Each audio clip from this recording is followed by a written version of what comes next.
Today's episode is with Jim Hilvert, who's the head football coach at Baldwin Wallace University, my alma mater. And in this one from our virtual summit, Coach talks about the staff responsibilities and how they handle pregame, in-game adjustments, and halftime adjustments. I think there's some great things to take away from this as you prepare for this weekend and think about your approach to this game and how you're going to handle those things from pregame all the way through to the end of the game. The entire talk is duties and responsibilities and preparing your staff as a head coach. It's available on CoachTube. I'll put the link to that in the show notes. I'll also link our previous episodes with Coach's first one, which was after winning his second state championship at LaSalle High School as the head football coach there. His second episode with us was an in-season episode, and that was on ways to maintain focus throughout the season. Again, I'll link both of those in the show notes. So let's get on to this one with Coach Hilvert talking about pregame, in-game adjustments, and halftime adjustments.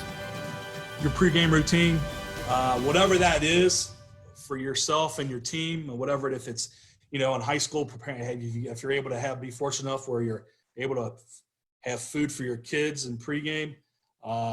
Obviously, at the college level, we always try to eat 4 hours before kickoff.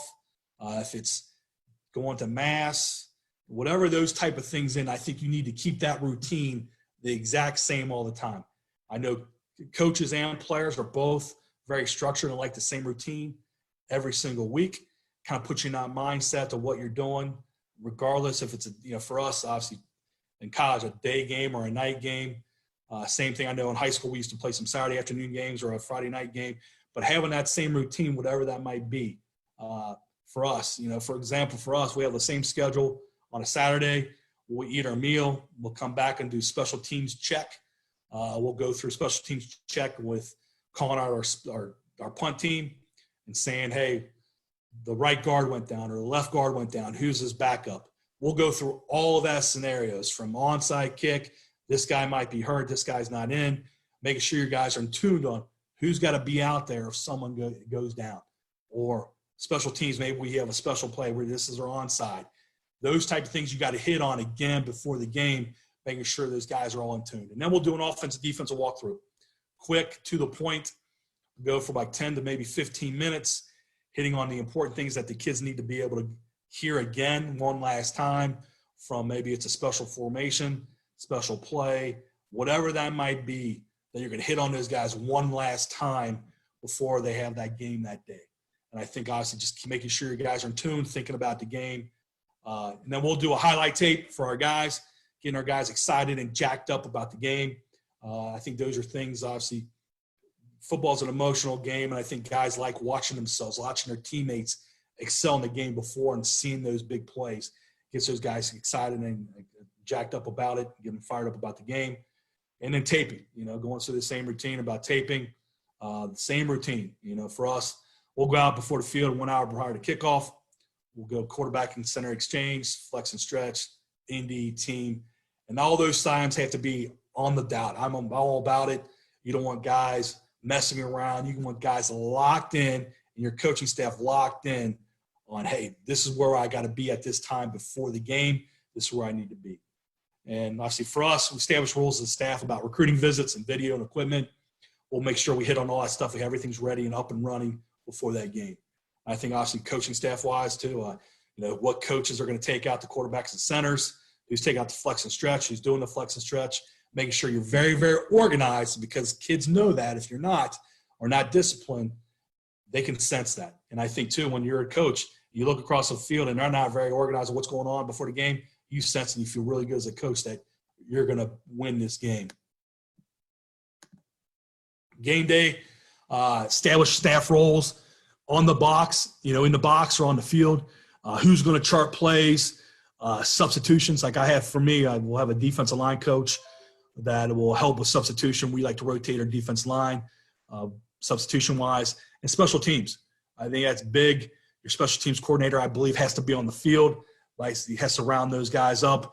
If a guy gets hurt, I think that you have to be in the cahoots with your trainer. Make sure your trainer relays that message to your special teams coordinator. Be on the same page. Hey, Billy can't go, or if you're if an offensive lineman, he can't go. They have to be in communication so you're able to have that next guy up.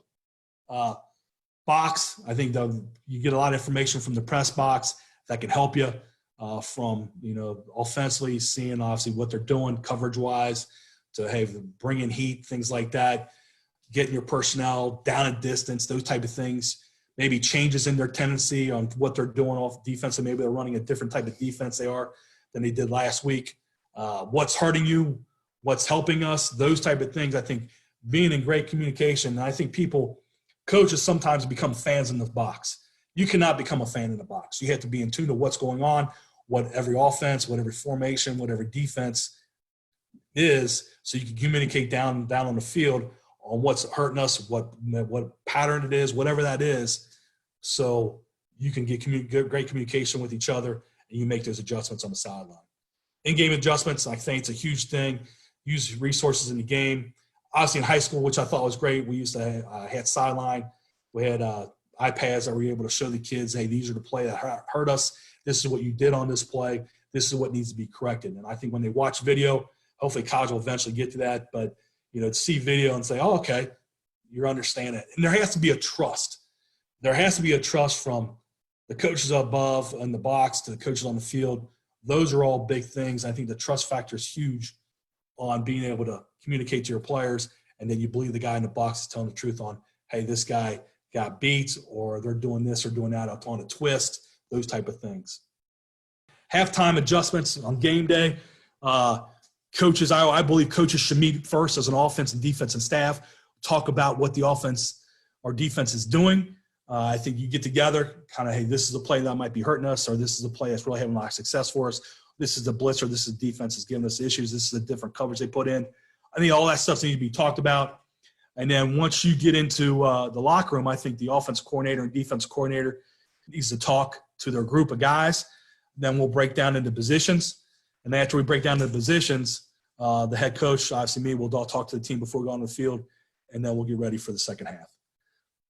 Clock management, I think those are all big things, situational factors.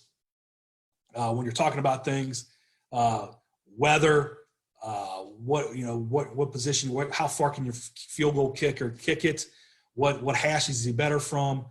All those things I think need to be talked about before the game. Who's in charge of calling timeouts? Is it just the head coach? Is it the coordinators? All those type of things I think really need to be talked about before you go on the field. Thanks for listening to the Coach and Coordinator podcast. Be sure to check the show notes for the links to the episodes that I mentioned, as well as the entire talk, which Coach Hilvert shares the duties and responsibilities of a head football coach. Follow all we're doing this season at coachandcoordinator.com, and follow us on Twitter at Coach K. Grabowski.